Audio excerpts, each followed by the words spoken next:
mijozlar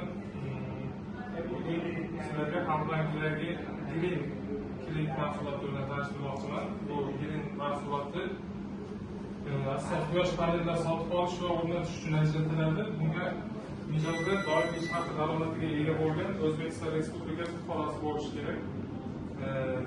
Kredit maksimal summasi 100 million so'mgacha 60 oy muddatga ajratiladi.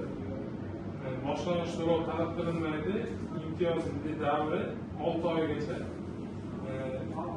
Kreditni foiz stavkasi Markaziy bankning foiz stavkasidan +6% tashkil qiladi. Ya'ni bugungi kunda Markaziy bank foiz stavkasi 14% bo'lsa, kreditni foizi 20% tashkil qiladi. Kredit ta'minot sifatida jismoniy shaxs kafilligi yoki ma'mur garovi olinadi. Taqdim etiladigan hujjatlar bunda faqat kredit oluvchi va kafil pasportlari bilan bankka kelishini o'zi kifoya. Bundan tashqari qudrat tashkiloti bilan tuzilgan shartnoma nusxasi ham talab qilinadi. Agar ma'mur garov qo'yiladigan bo'lsa, o'sha garovga qo'yiladigan ma'murlik hujjatlari ham talab qilinadi. Qarz oluvchining yoshi bo'yicha talab bor. Bu 18 yoshdan 60 yoshdan oshmagan fuqarolar bo'lishi kerak.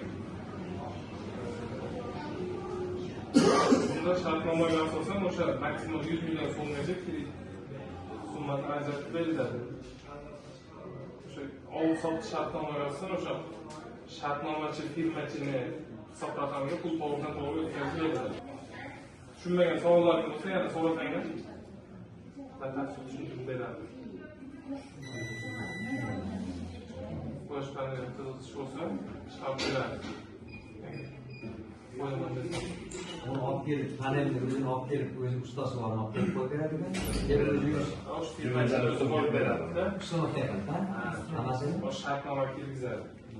O'sha nimani narxi, panel narxi, o'rnatish xarajatlarini kirgizib beradi. o'sha panelni chiqaradigan magazinmi yo ularindagi magazin o'ziga o'tkaziladi bu yerda shartnoma asosida ya pul qo'lga berib turib o'zingiz bor firma. O'sha firmani hisob raqamiga o'tkazib beriladi to'g'ridan-to'g'ri. Bank orqali. Ha.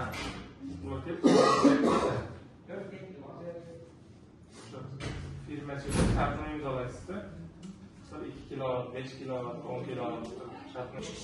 Ular endi bir kredit bitta odam nomiga chiqadi-da, misol.